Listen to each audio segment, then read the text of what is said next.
Okay, so today magpapalit tayo ng head unit. So ipapalit natin na 9-inch na Android head unit ano. So basically tatanggalin na natin tong stock na to kasi nakabili tayo ng bagong panel na cover nung unit na yon. Ngayon try natin tanggalin to, tapos tingnan natin yung mga wirings. Tapos ito kukunin din natin kasi ito ang ililipat natin doon sa bagong cover ng head unit. Okay, so tara. Tanggalin na natin. So ayan, may awang dito sa ilalim. So dyan palagi yung sisimulan. Yung kung saan may mga awang. Ayan, may awang din to. Okay.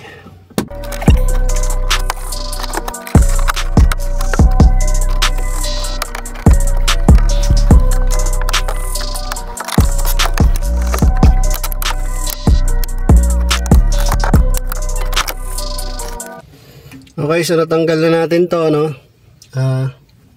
Eto, kukunin natin, ilalagay natin dun sa bagong cover, head unit cover. Okay, so ito naman, may 4 na tornilyo, tatanggalin natin. 1, 2, 3, 4. So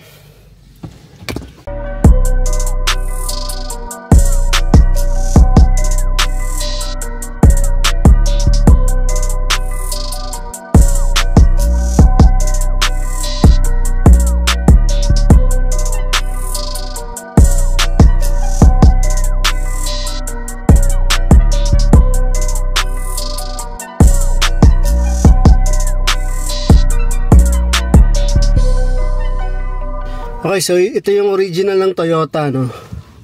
Kung makikita nyo, ayan. Sobrang laki niya. Compare doon sa Android na head unit. At ang bigat nito. Although mabigat din nyo sa Android head unit, pero hindi kasing bigat nito. So, ayun lang naman yung tinanggal natin. Ayun pa sa power, ito. Itong nag-iisa na to sa power yan. Tapos sinanggal din natin yung sa antenna, which is ito yon. Tapos nagtanggal din tayo ng mga jack, 3 piraso lang. Ayan, 3 piraso, pula, dilaw, puti.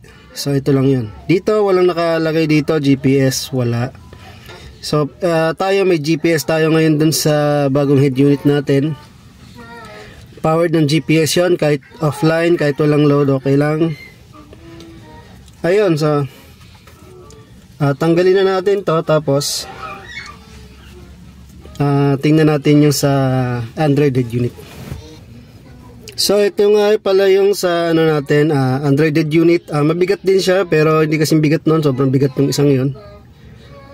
Ito para kang may hawak na mabigat-bigat ng konti nung sa mga tablet. Ayan. So ito yung sa power nya. Ayan. Ito yung sa power nya, kita naman. Hindi kakasya tong ating power cord kasi masyado siyang mahaba. So meron siyang mga pang convert dito. Ayan. Ayan. So ito yung sa power cord nya.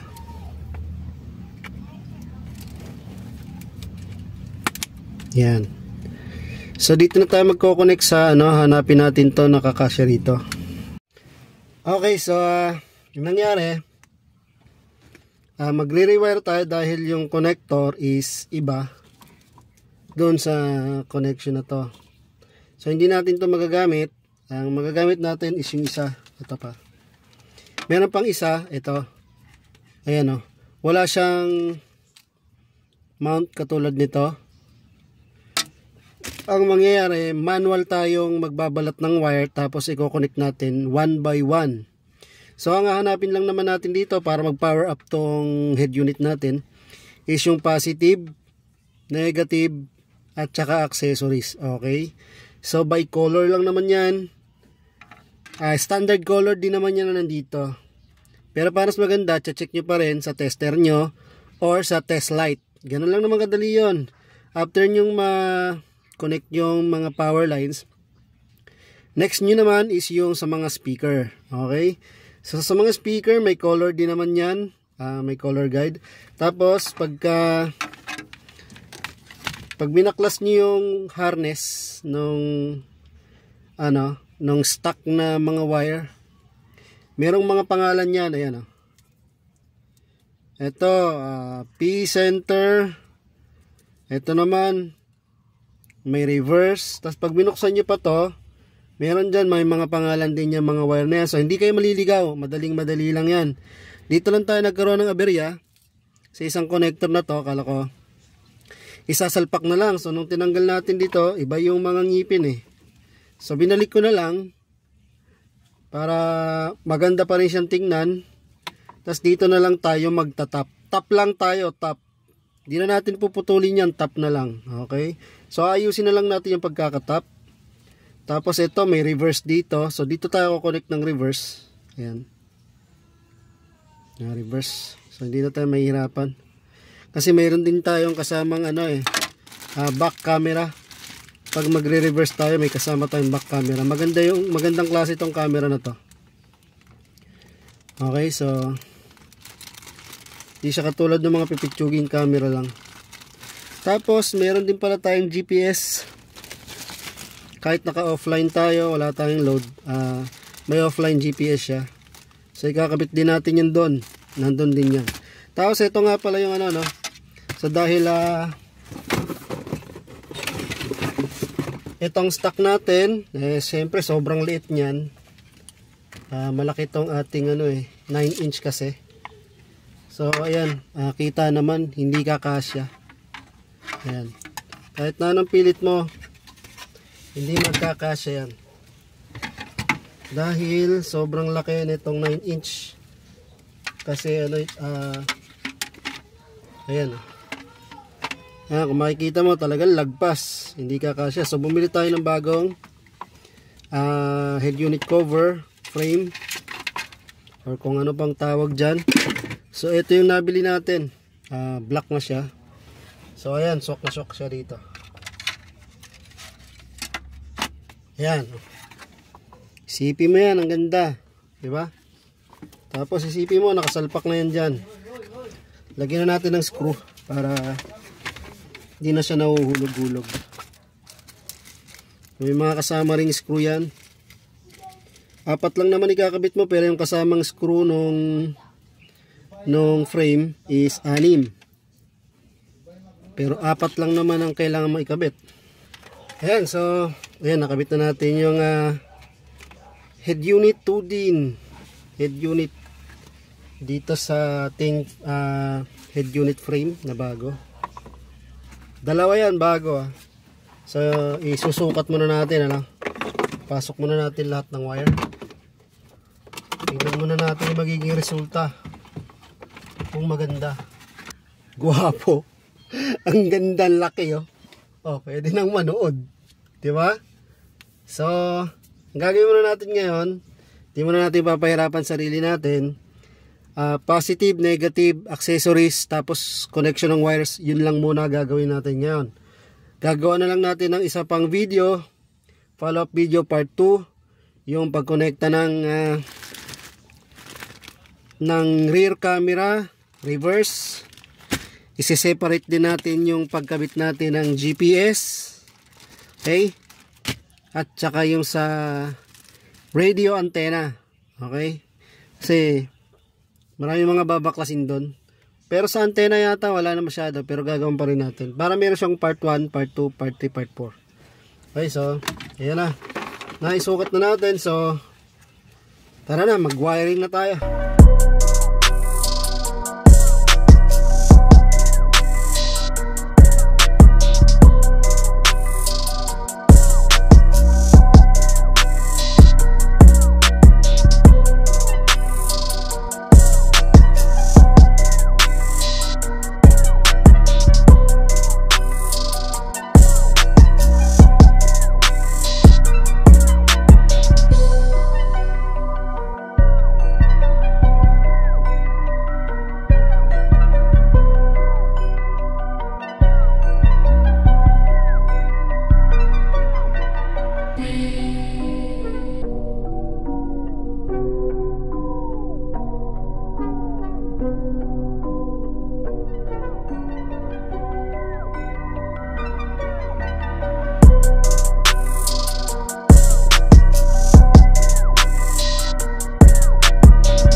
tayo nag-tap sa body mismo. Tapos lagay natin sa accessories.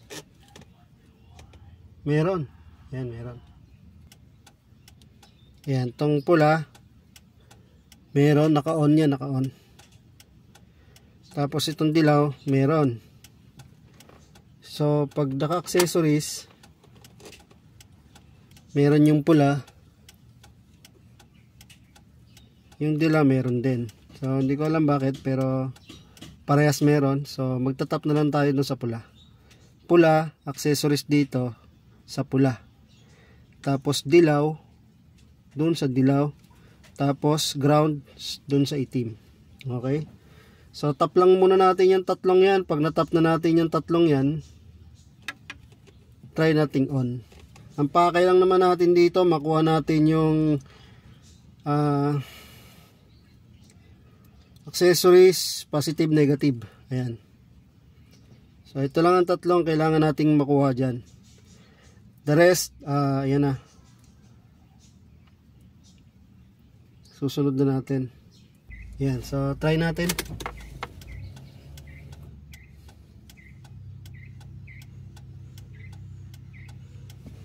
Ayan. So, as you can see, ano.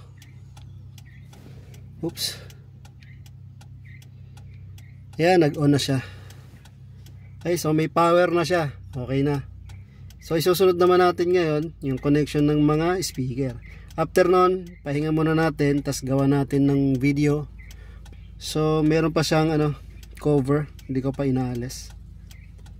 Ayan, so naka-on pa yung Bluetooth niya. May Bluetooth na rin siya. Ayan. Ayun, no.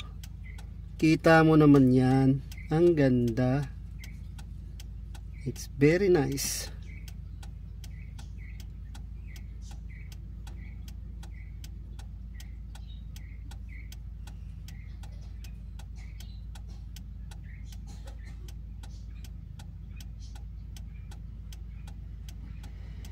Okay, so balik tayo, no. Ayan, na-wiringan na natin. Mga speaker, harap at saka likod, naka-wiring na. Power, kanina pa naka-wiring, na-testing na natin. Itong USB, lalagyan natin ng electrical tape para hindi siya matanggal.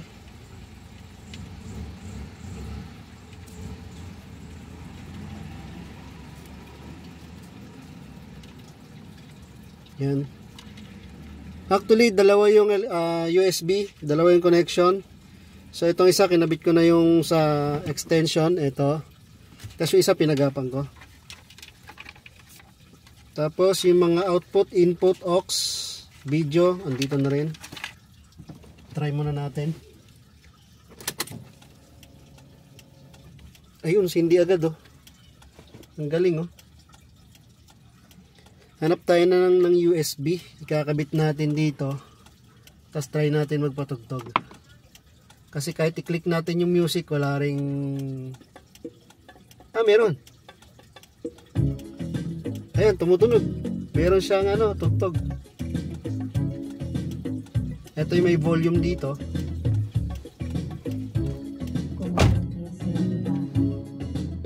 Ayan, tumutunog na lahat.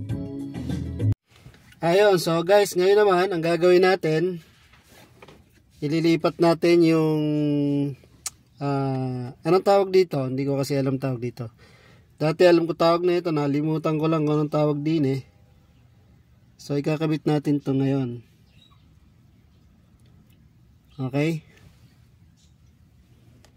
So, tatanggalin na natin, tinanggal na natin, dalawa parehas, ayan. So, subukan natin kabit kung mag-fit. Okay. So, tara.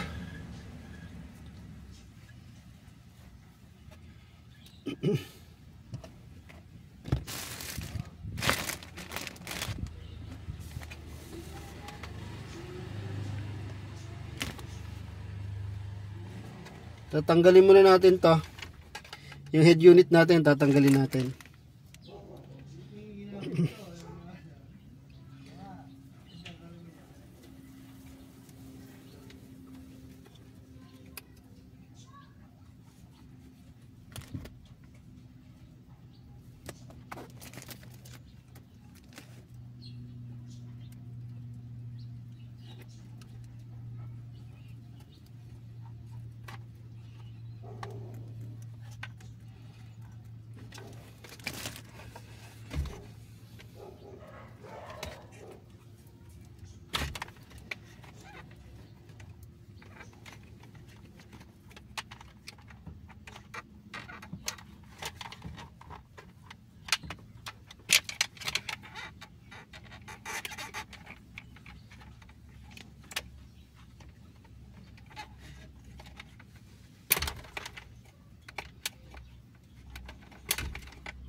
Ayan oh. Swak na swak. Dito lang susundutin ni Ot sa ilalim. Dito sa part na to. Tapos paikot na yung tanggal niya. Okay, so i-testing natin. Testing natin aircon. Kung maganda yung buga. Siyempre maganda na, nakakabit na eh.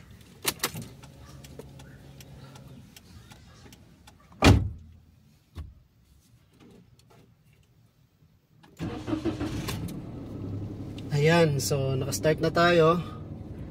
Then aircon tayo.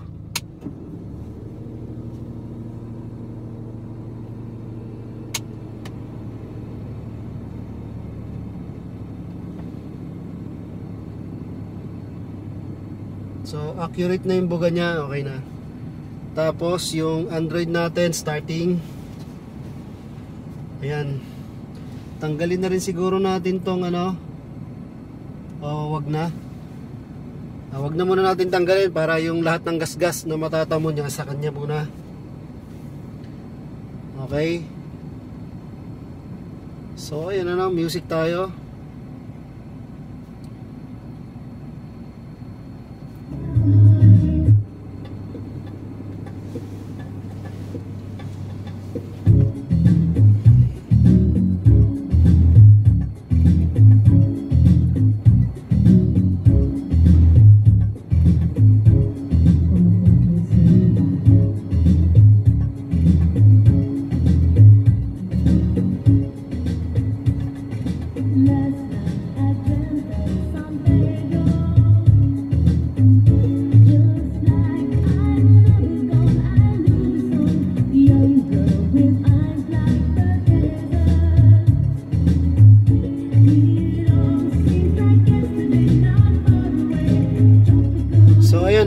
Okay siya, tumutugtog siya. Naka-aircon tayo, naka-start makina. So mamaya itatry natin USB. Mag-USB tayo. Dalawa yan, USB nakakabit. Okay.